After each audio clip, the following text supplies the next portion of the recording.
हैं आज के पास्ट ईयर क्वेश्चन। और जो पहला क्वेश्चन है आपके लिए वो ये रहा। यहाँ बोला हुआ है कि एक कनकेव लेंस है जिसको आपने प्लेस किया है कॉन्टैक्ट में प्लेन मिरर के साथ, और जो पॉइंट ऑब्जेक्ट है वो 20 सेंटीमीटर दूर है इनके एक्सिस ऑफ कॉम्बिनेशन से।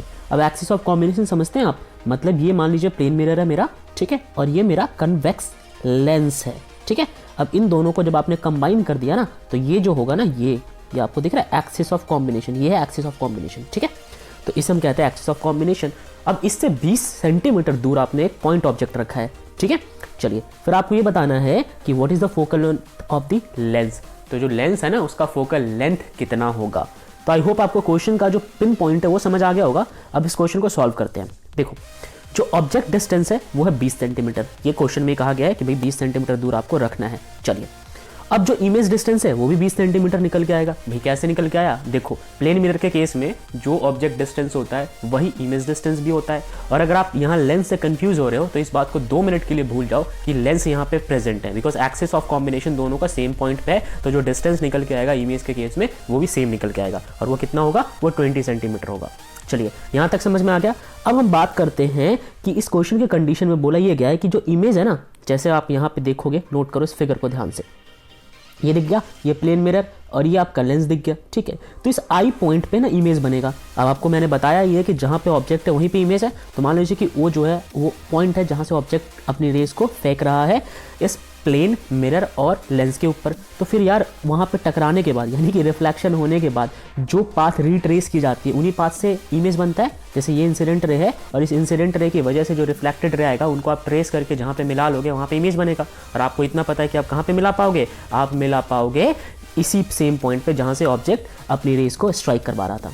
अब ये बात तो हमें समझ आ गई, ठीक है। अब हम आगे बढ़ते हैं। It is the condition only when rays reflected by the convex lens fall normally on the mirror, that is the refracted rays from a beam parallel to principal axis of the lens, hence the object must be at the focus of the convex lens। तो इसका अर्थ क्या है कि अगर मान लो कि इस point पे आके इमेज जो है वो क्रिएट हो रहा है, तो यानी कि ये वही पॉइंट होगा जहां पे हमारा कन्वेक्स लेंस का फोकस प्रेजेंट होगा, राइट। तो अगर हम फोकस की बात करेंगे तो फोकस जो है इस केस में सेम वही निकल के आएगा जो 20 सेंटीमीटर है।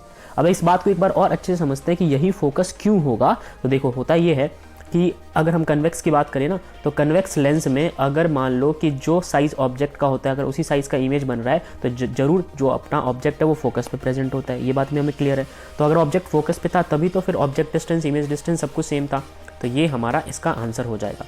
चलिए डिस्कस करते हैं नेक्स्ट क्वेश्चन। वैसे ये क्वेश्चन ना CBSE के अंदर 2014 में पूछा गया था, जो मार्किंग स्कीम लॉन्च करते हैं। नेक्स्ट क्वेश्चन यहाँ बोला हुआ है, why does white light disperse when pass through a glass prism.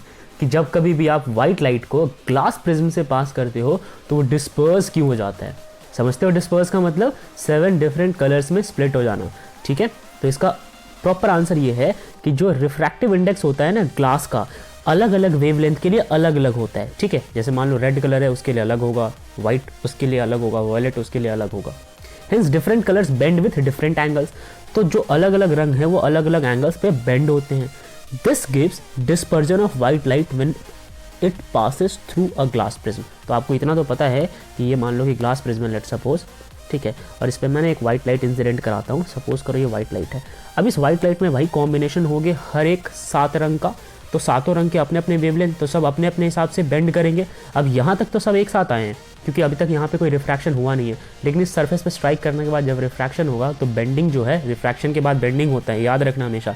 Bending किस बेसिस पे होता है, भाई वेवलेंथ कैसा है इनका, इस बेसिस पे होता है, ठीक है। तो अगर वेवलेंथ सबके अलग, तो जो इस सरफेस का रिफ्रैक्टिव इंडेक्स है ना उसके बेसिस पे इनका जो बेंडिंग है वो डिफरेंट हो जाएगा, और फिर अलग अलग रंग हमें दिखते हैं। कोई पहले बेंड हुआ, कोई बाद में हुआ, कोई उसके बाद हुआ। तो ये कारण होता है कि डिफरेंट रिफ्रैक्टिव इंडेक्स और डिफरेंट वेवलेंथ का कॉज है यहाँ पे। आगे बात समझ में। अब बोला है कि लेंस मेकर फॉर्मूला का इस्तेमाल करो, show how the focal length of a given lens depend upon the colour of light incident on it. बोला ये हुआ है कि लेंस मेकर फॉर्मूले से ये बताओ कि जो फोकल लेंथ है ना ये इस पर डिपेंड करता है लाइट का कलर कैसा है। ओके, तो देखो हम डायरेक्ट तो इसको प्रूव नहीं कर पाएंगे पर इनडायरेक्टली जरूर प्रूव करेंगे। कैसे इनडायरेक्ट से मेरा मतलब है कि हम जो वेव लेंथ है ना, जो वेव लेंथ है उसका रिलेशन हम रिफ्रैक्टिव इंडेक्स से कर सकते हैं। पिछले क्वेश्चन में भी हमने देखा वेवलेंथ का रिलेशन किससे कर सकते हैं हम, रिफ्रैक्टिव इंडेक्स से।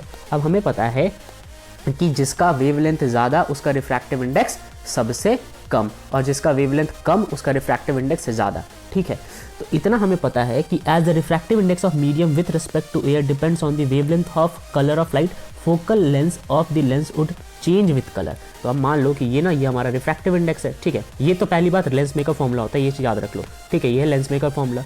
इस लेंस मेकर फॉर्मूला में ये हमारा है रिफ्रैक्टिव इंडेक्स। अब मुझे एक बात बताओ, अगर ये रिफ्रैक्टिव इंडेक्स बदल गया, जो कि डेफिनेटली बदलेगा, क्यों बदलेगा? क्योंकि हर एक लाइट का अपना अपना वेवलेंथ होता है, तो वेवलेंथ बदलेगा तो रिफ्रैक्टिव इंडेक्स बदलेगा। अब ये रिफ्रैक्टिव इंडेक्स बदल रहा है तो फोकल लेंथ भी बदलेगा ना, ये ज़्यादा तो ये कम, और ये कम तो ये ज़्यादा। ठीक है, तो इस तरीके से वेवलेंथ का रिलेशन डायरेक्टली किससे हो गया? फोकल लेंथ से हो गया। ठीक है, आइए डिस्कस करते हैं नेक्स्ट क्वेश्चन। यहाँ बोला हुआ है right the condition for observing a rainbow, show by drawing suitable diagram how one can understand the formation of rainbow. तो सबसे पहले तो आपको रेनबो की कंडीशंस बतानी है, कौन सी कंडीशन पे रेनबो जो है वो फॉर्म होता है। नंबर 1 कंडीशन सबको पता है, sun comes out after rainfall, after rainfall, rainfall के जस्ट बाद जो है सूरज की रोशनी आनी चाहिए। ओके, दूसरी कंडीशन है कि the observer stand with the sun towards his और हर बैक, मतलब कि जो ऑब्जर्वर है जिसको रेनबो देखना है वो जो है वो सूरज के या तो बिल्कुल अपोजिट जो है वो स्टैंड करना पड़ेगा, तब जाके उसको प्रॉपर तरीके से रेनबो दिखेगा। तो ये 2 कंडीशन है, एक तो सूरज की रोशनी निकलनी चाहिए कब? रेनफॉल के बाद, और जो ऑब्जर्वर है ना वो पीछे की ओर स्टैंड करना चाहिए।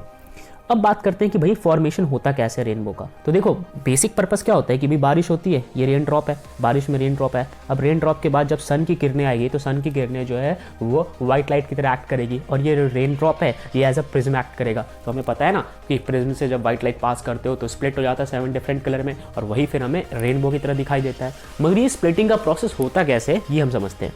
तो देखो the ray of light reach the observer through a refraction followed by a reflection and refraction, यानी कि जो भी रे ऑफ लाइट है जो ये ऑब्जर्वर तक पहुंचती है वो 2 प्रोसेस से होकर गुजरती है, एक तो रिफ्लेक्शन और एक रिफ्रैक्शन। रिफ्लेक्शन कैसे? भाई सरफेस पे स्ट्राइक करी, रिफ्लेक्ट कर गई, और अंदर जाने के बाद वो उसके बेंडिंग में या उसके पाथ में जो बेंडिंग हो जाता है, इसकी वजह से रिफ्रैक्शन हो गया। तो इन सब प्रक्रिया से गुजरने के बाद जो लाइट निकल के आती है वो फिर अलग अलग रंगों में विभाजित हो जाती है, 7 डिफरेंट कलर में स्प्लिट हो जाती है। अब आप यहाँ पे 2 ड्रॉपलेट को कंसीडर करो, 1 और 2। तो देखो figure show red light from drop 1 and violet light from drop 2 reaching the observer eye. तो इसमें ना रेड लाइट जो है वो ऑब्जर्वर की आई तक पहुंच रहा है, इसमें जो वॉयलेट लाइट है, और ऐसे ऐसे बहुत सारे ड्रॉप का कॉम्बिनेशन पूरी एक बारिश होती है। ठीक है, अब एक इंडिविजुअल ड्रॉप थोड़ी दिखता है आपको, ऐसे तो बहुत, ये तो एक एटॉमिक लेवल पे जाके हम डिस्कस कर रहे हैं। अब ऐसे बहुत सारे ड्रॉप्स होंगे, तो अगर ये बहुत सारे ऐसे ड्रॉप्स होंगे तो सभी ड्रॉप्स में से एक एक अलग अलग कलर स्प्लिट होकर निकलेगी, और फिर वो एक साथ कंबाइन होकर हमें जब दिखती है तो हमें वो रेनबो दिखाई देता है।